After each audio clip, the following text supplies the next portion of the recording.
嫌だ。なんですのその格好。汚らしいわ。孫を迎えに行った塾で、私は一人の保護者から作業着姿をけなされた。着替える時間がなかったのだと説明もしてみたが、彼女は全く聞く耳を持たなかった。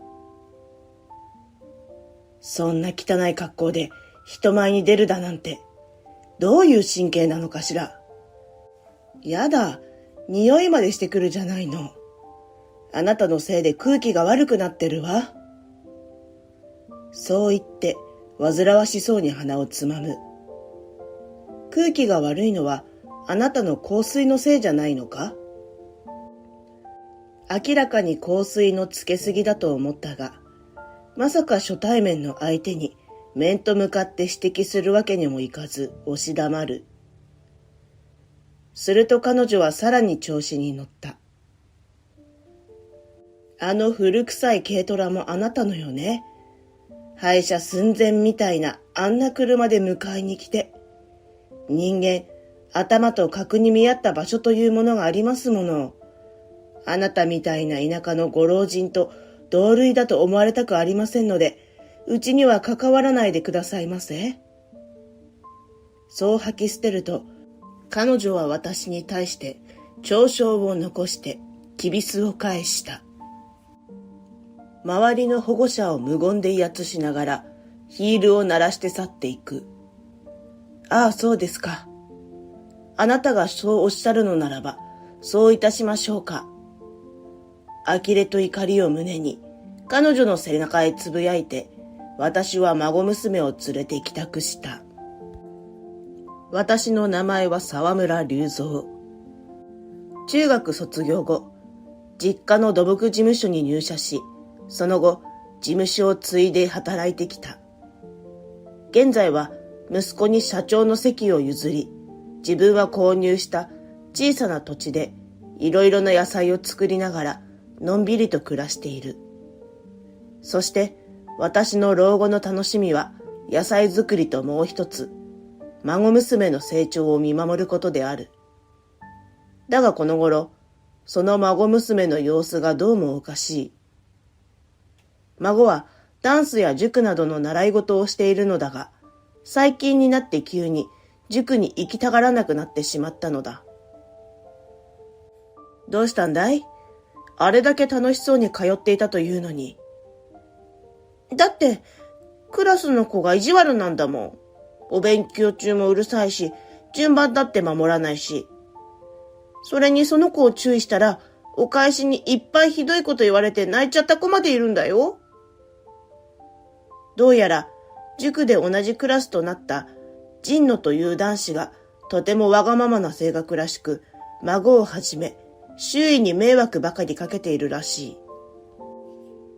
さらには、その少年を迎えに来る母親も、些細なことでしつこく怒鳴りつける、とても怖い女性のようだ。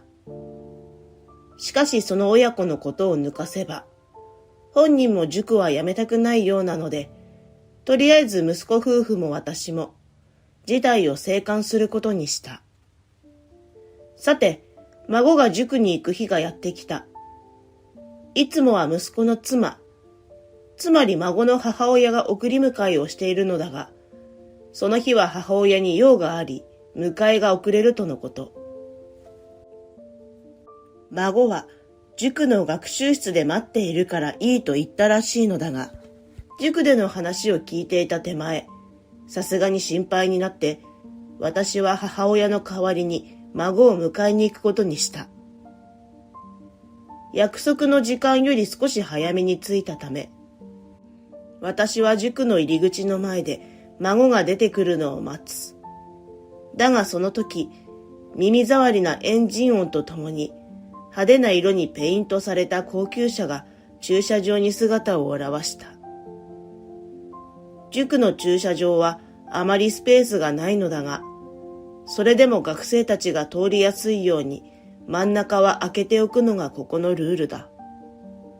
だがその高級車は堂々と駐車場のど真ん中に停車して、そこから移動する気もないらしい。随分と自分勝手な運転手だな、と私がいささか呆れていると、そのうち高級車から、車に負けず劣らず、ド派手なブランド服を着た女性が、ヒールを高らかに鳴らして降りてきた。例えて言うなら、鳩やスズメが集う小さな公園を、一羽だけ、極彩色のクジャクが我が物顔で闊歩しているような光景である。彼女のすぐ後に駐車場へと入ってきた他の保護者が、腰の引けた愛想笑いを浮かべながら、あら、神野さん、こんにちは、と頭を下げた。神野。多分、神野と書くのだろう。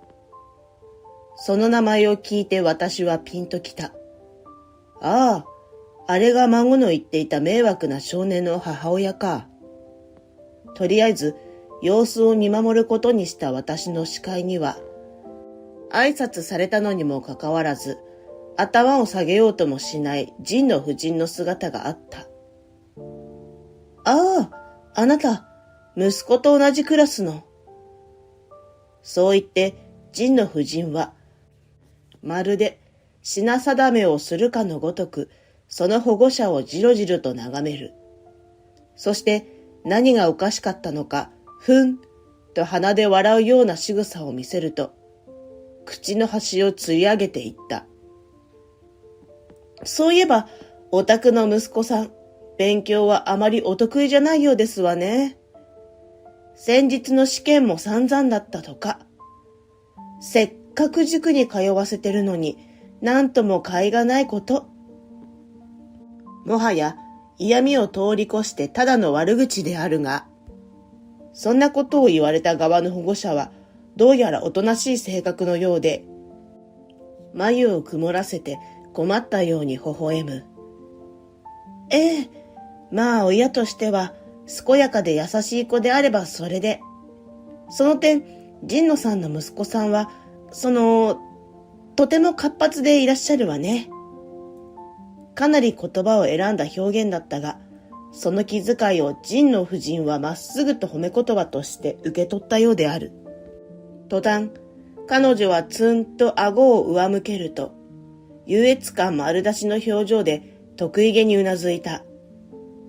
ええ、うちの息子はなんせ運動神経抜群なんですの。もちろん勉強もすぐに一番になるわ。ほら、うち建設会社を経営しておりますでしょ。そこら辺の一般家庭とは頭の出来も格も違いますから。そこまで言って、ほほほほほ、と上品ぶった仕草で神野夫人は笑う。ああ、なるほど、そうでしたか。聞かれてもいない家庭環境のことを勝手に自慢した上、いたけだかにマウントを取ってくる神野夫人に、相手も返す言葉がないらしく、保護者はそれではと再び頭を下げると、そそくさと建物の中へ入っていった。神野建設会社の社長。どこかで聞いた覚えがあるな、と私はその場でぼんやり考える。すると、マウント相手に逃げられて、どこか鼻白んだ様子を見せていた神野夫人が、ようやくこちらの存在に気づいたらしい。そして彼女は、道端に落ちたゴミでも見るような目で、ぶしつけに私を眺め回してきた。さすがにその視線を無視できず、私は首をかしげて声を上げる。何か？だが神野夫人は、その問いには答える様子もなく、さらにじろじろとこちらを見回した後、盛大に眉を潜めていった。やだ、なんですのその格好。汚らしいわ。その言葉に私は、ああとつぶやきつつ、自身の姿を見下ろす。ここに来る直前まで畑仕事をしていたので、作業着姿のままだったのだ。と言っても別に大して汚れているわけでもなく、匂いもしないので、人様にはそこまで迷惑をかけていないとも思うが、それでも彼女のような女性には見慣れない格好なのだろうと思い、私は、これは失礼、と軽く頭を下げた。畑仕事の途中で孫を迎えに来たので、ちょっと着替えている時間がなくて、お見苦しいとは思いますが、勘弁してください。しかし私の返答に、神野夫人はますますしかめ面を浮かべて、過剰なほどに赤く彩られたその唇を歪ませる。いくら時間がなかったからといって、そんな汚い格好で人前に出るだなんて、どういう神経なのかしら。やだ、匂いまでしてくるじゃないの。あなたのせいで空気が悪くなってるわ。そう言って、煩わしそうに鼻をつばむ神野夫人だが、多分心当たりの空気が悪いのは彼女のまとう香水のせいだ。明らかにつけすぎである。だが、初対面の親しくもない相手に、そんなことを面と向かって指摘するわけにもいかず、黙っている私へ、彼女はなおも言い募ってきた。というか、駐車場にあるあの古臭い軽トラ、さてはあなたのね。ちょっとおじいちゃん、少しは体裁を考えなさいな。廃車寸前みたいなあんな車で迎えに来られても、お孫さんが恥をかくだけよ。言いながら、神野夫人はクスクスと肩を揺らす。それにしても、ここそれなりに月謝がお高いのによくお孫さんをいるようだなんて思ったわね。まあでも無理なさらない方がいいですわよ。人間、頭と角に見合った場所というものがありますもの。いかにも親切ぶった口調だが、その実、こちらのことを完全に見下しているのを隠しもしない、不遜な物言いだ。神の少年のことはともかく、初対面の他人相手にニヤニヤと嫌な笑いを浮かべ、その上、蔑むような視線をたっぷりと浴びせてくる神の夫人に、さすがの私もムッとしてしまう。だが、たまらず言い返そうと口を開いたその時、孫娘が塾の教室から出てくる姿が見えた。今日は私が迎えだと聞いていた孫は、早速、おじいちゃんと可愛く手を振っている。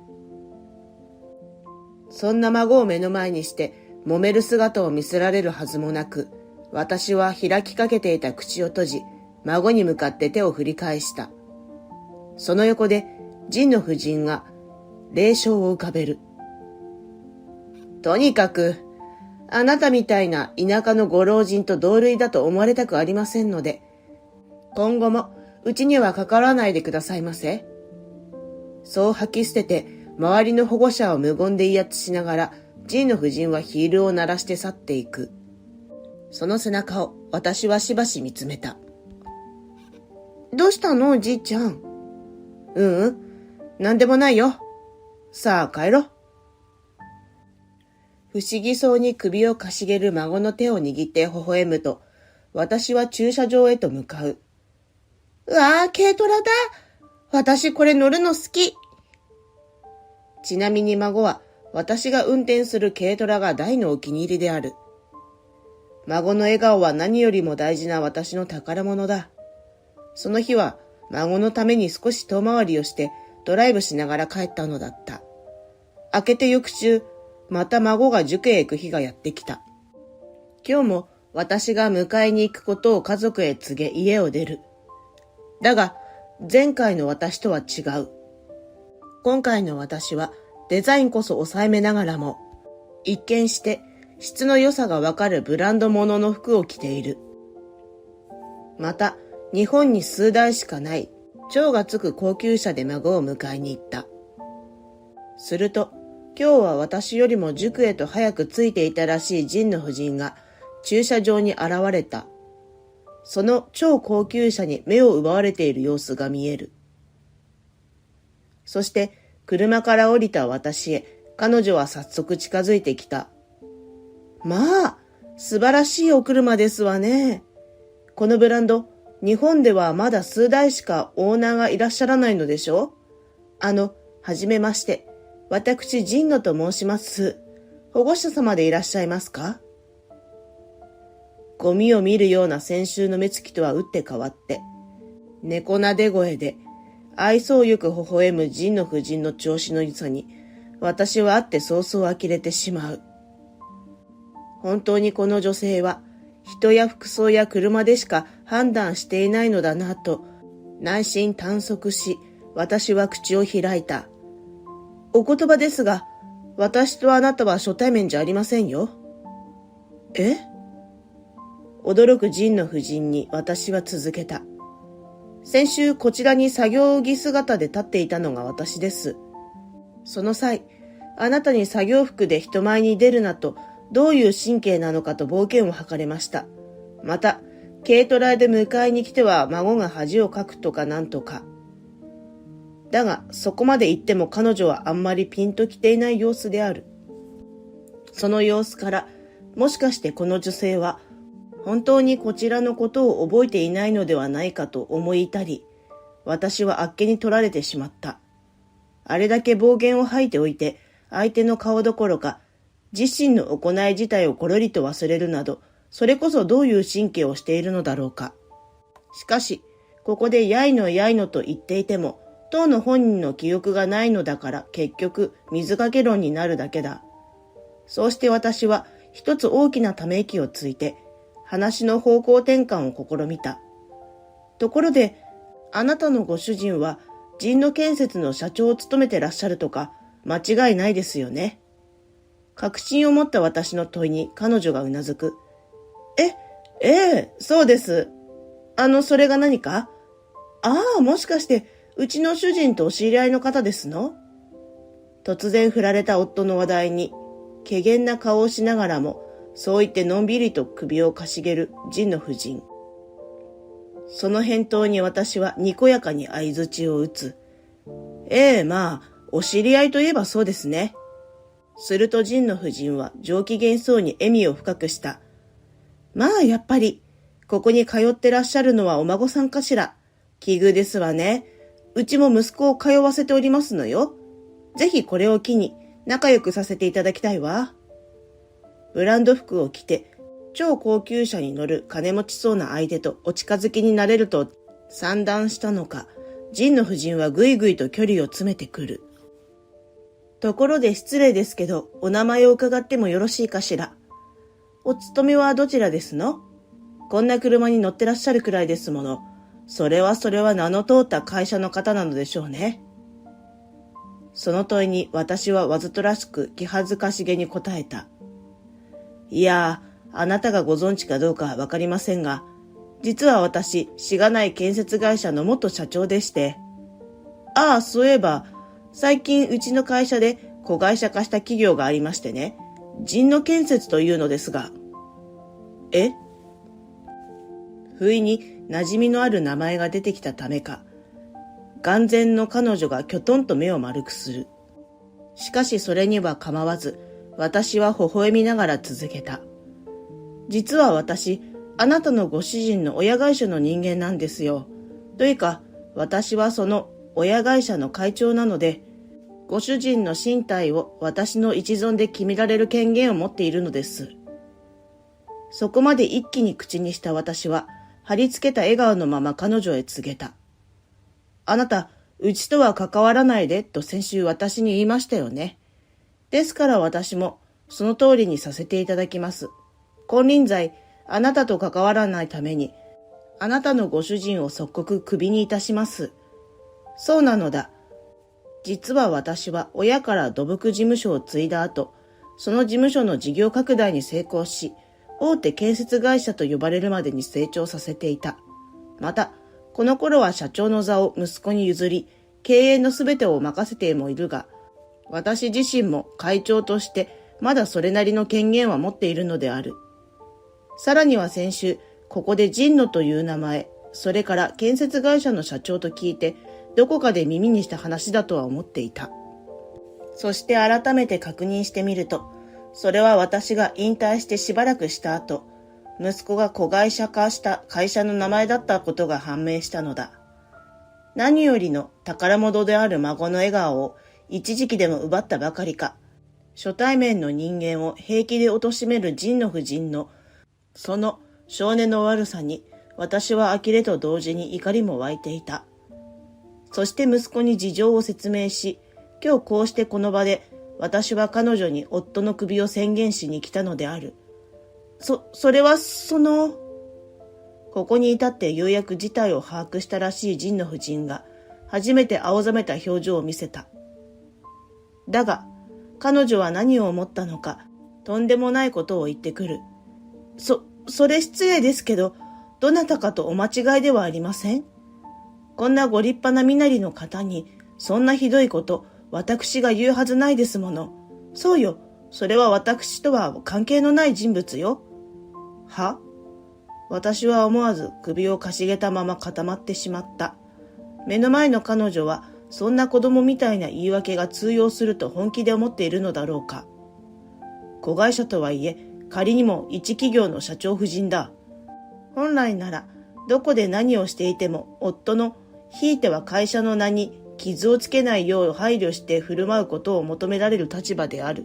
それなのに。相手のあまりにも稚拙な言動に、私はどうにも頭が痛くなってきた。あなた、そんな言い逃れで私を騙せるとでも？舐めないでいただきたい。不意に鋭い声を出して私に、神野夫人は一瞬ひるむ様子を見せる。だがそれでも彼女は引き下がらなかった。ですが、あなた様も拝見する限り、それなりのお年を召されていらっしゃるわけですし、私と誰かを取り違えていらっしゃることも、ほら、可能性がないわけじゃありませんでしょう？瞬間、私は目を向いてしまう。ちょっと待ってくれ。彼女は一体何を言っているんだ？たとえ自身の行いを覚えてないにせよ、相手がこれだけ不快をあらわにしているのだから、さすがに社員の一つも口にするのが人間というものだろう。だが、神野夫人は、それは自分ではないの一点張りで、それも私が年だから思い違いをしているのだと責任転嫁までしてくる始末。もはや言葉が通じないのを通り越し、遠い星から来た宇宙人と会話している気分にもなってきて、私は思わずめまいを覚えた。そしてこれ以上彼女と話していたら、こちらの方がどうにかなってしまうと思い、ひとまず私はそこで話を終わらせることにする。あなたという人となりはよくわかりました。とにかく、そちらから何らかの謝意があるまで、私はこの決定を覆しませんのでそのつもりで。そうピシャリと言った私は、ちょうど姿を現した孫の手を引いて、その場を後にしたのだった。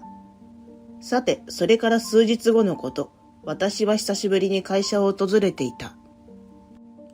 そして私の横には、社長である息子が、また私たちの目の前にはあの神野夫人の夫である神野社長がいる。今日は神野社長からの申し入れでこの場が設けられたのだった。憔悴してはいるものの、まだ冷静さを残している様子である神野社長は、その青い顔を私たちに向けて口を開く。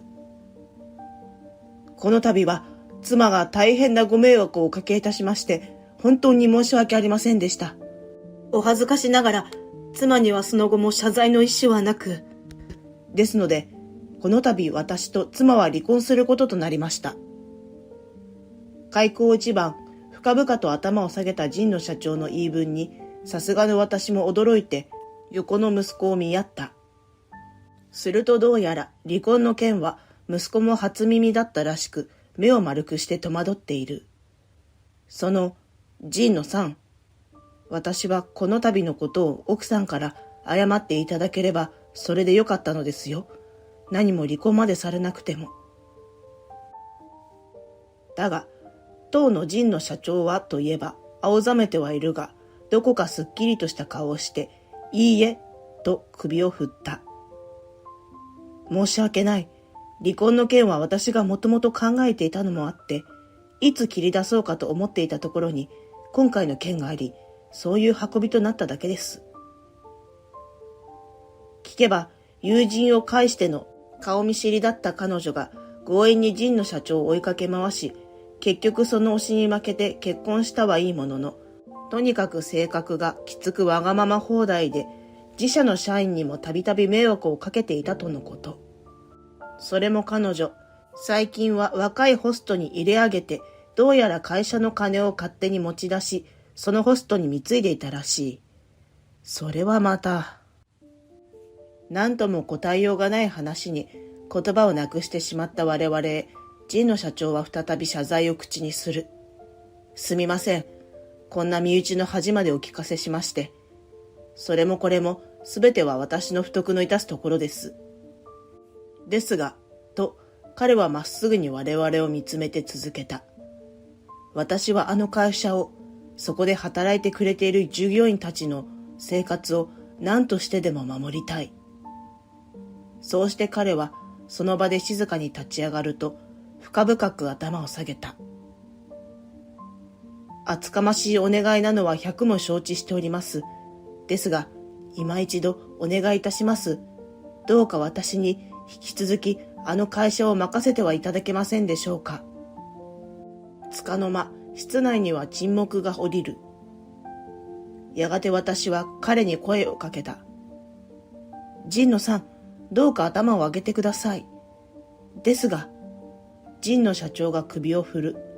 すると謝罪し続ける神野社長を見かねた息子が横から助け舟を出してくれた。父はあの会社をまた神野さんにお任せすると言っているのですよ。